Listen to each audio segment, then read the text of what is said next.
আসসালামু আলাইকুম বন্ধুরা, আপনারা কেমন আছেন? আমি আলহামদুলিল্লাহ। আমি এখানে পানি নিয়েছি, পানির ভিতরে লবণ দিয়ে দিলাম।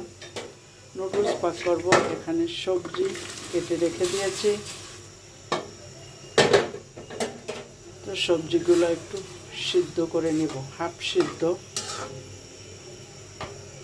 সবজিটা একটু সিদ্ধ হোক, পলক আসলে উঠিয়ে নেব। কুলচুম এক নুডলস পাক করব, তো আমি ভিতরে সবজি দেব। আগে সবজিটা সিদ্ধ করে নিচ্ছি হালকা একটু। পানিটা ফুটে গেছে, সবজিটাও হালকা সিদ্ধ হয়ে গেছে। এই যে এখন আমি উঠিয়ে নেব। এটার সাহায্যে আমি পানিটা ঝরিয়ে উঠিয়ে নিচ্ছি। কালারটা এখন কিন্তু অনেক সুন্দর আছে।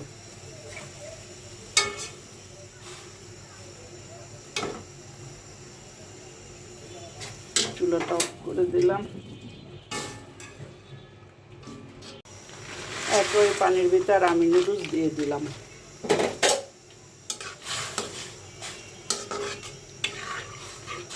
নুডলসটা সিদ্ধ করে নিচ্ছি এই পানির ভিতরে। নুডলসটার পানিটা ঝরিয়ে নিচ্ছি।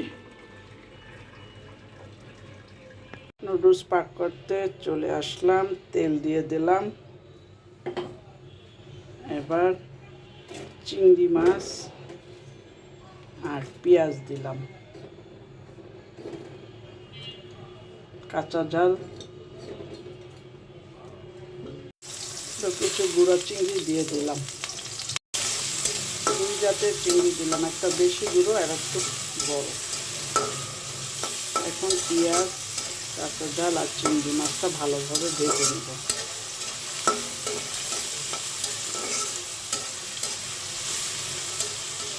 এবার কিছু মাংস ছিল, মুরগির মাংস ছিল এখানে, সেটাও দিয়ে দিলাম।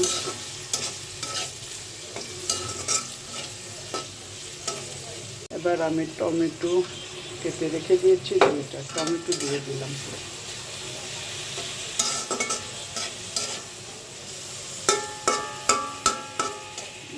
এইভাবে টমেটোটা একটু নরম হোক, তারপরে সবজি দিব।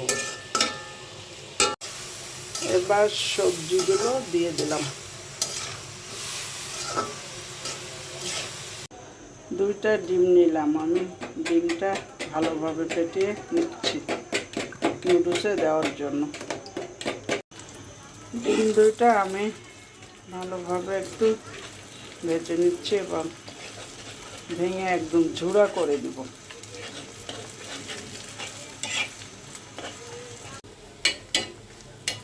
ভালোভাবে ঝুড়া করে নিয়েছি, এখন আমি দিয়ে দেব নুডলসের ভিতরে।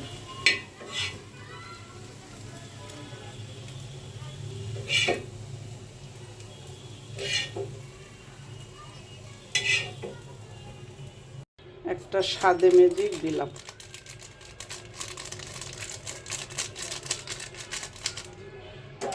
আর এটা হচ্ছে নুডলসের মশলা। এখন ভালোভাবে মিশিয়ে নিচ্ছি।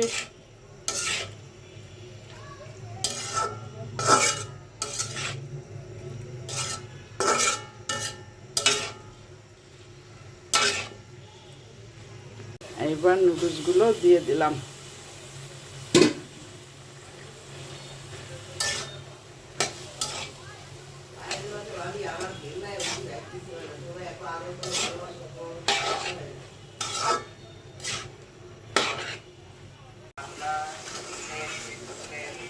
নুডলস রান্না করতেছি একদম কালারফুল, মাশাআল্লাহ, খেতেও তেমন মজা হবে। আজকে ভাবিদের দাওয়াত দিয়েছি, ভাবিরা মিলে নুডলস খাবো, চা খাবো ইনশাআল্লাহ। ভাবি পাশে বসে বলতেছে ইনশাআল্লাহ।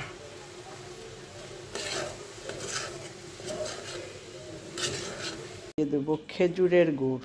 এটা গত বছরের খেজুরের গুড়, কেমন কালো হয়ে গেছে না?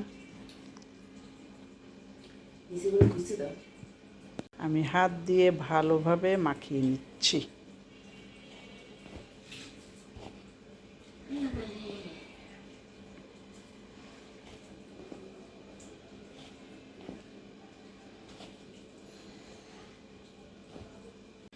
এখানে নারকেল আছে, 2টা নারকেল এখানে কড়াই আগে থেকে ডিপ ফ্রিজে রেখেছি আমি তেল পিঠার জন্য।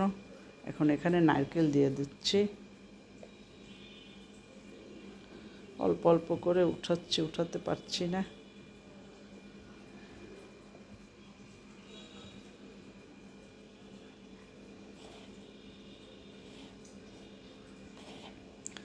ভালোভাবে মাখামাখি করি, এরপরে পানি দিব,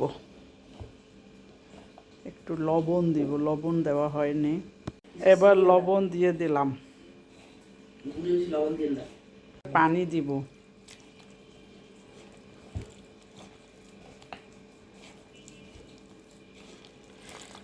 আর দরকার নাই, এতে হবে। দেখে নি আগে কি অবস্থা। এখানে চালের আতপ চালের সাথে সিদ্ধ চালও আছে, 1 কেজি আতপ চাল, 1 পট সিদ্ধ চাল আজকে আমি প্রথম এই শীতের জন্য ভাঙিয়ে নিলাম। এখন প্রতিদিন একটু একটু করে পিঠা খাবো।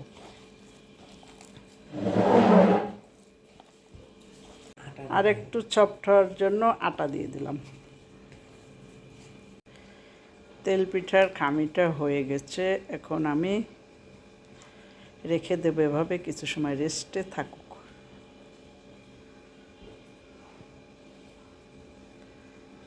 এরপরে ভাজতে যাব।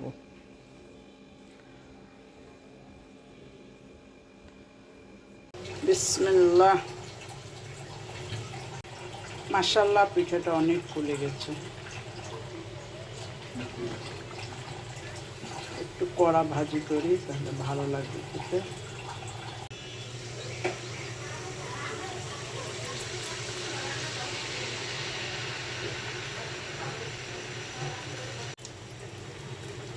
দ্বিতীয় পিঠাটা উল্টাইয়ে নিলাম। খুব বেশি সময় আমি গোলা গুলে রাখি না, তো মাশাআল্লাহ একদম চাল ভাঙিয়ে আনার সাথে সাথে আমি পিঠার গোলাটা গুলে নিচ্ছি।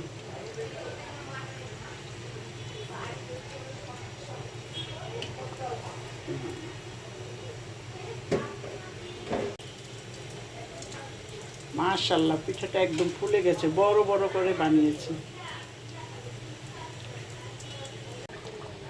কত সুন্দর ফুলে গেছে পিঠাগুলো, আমার সবগুলো পিঠা ফুলছে মাশাআল্লাহ।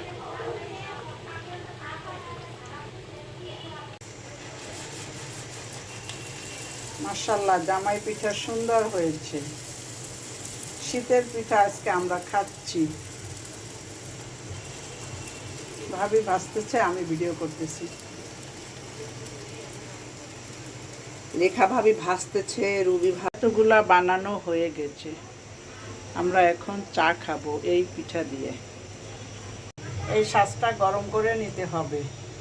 এই যে এখন শাঁসটা তেলটা ঝরিয়ে নিচ্ছি। এই যে শাঁসটা এখন দিয়ে, এই পিঠাটা ভাজতে অনেক টাইম লাগে, খেতে কিন্তু খুবই মজা এবং অল্প সময়ের ভিতরে পিঠা হয়ে যায়।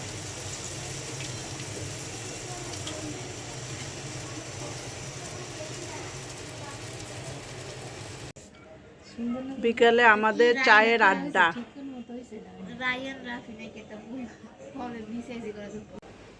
অবশেষে আমার রান্না বান্না শেষ হলো। এই যে নুডলস রান্না করলাম বিকেলে নাস্তার জন্য।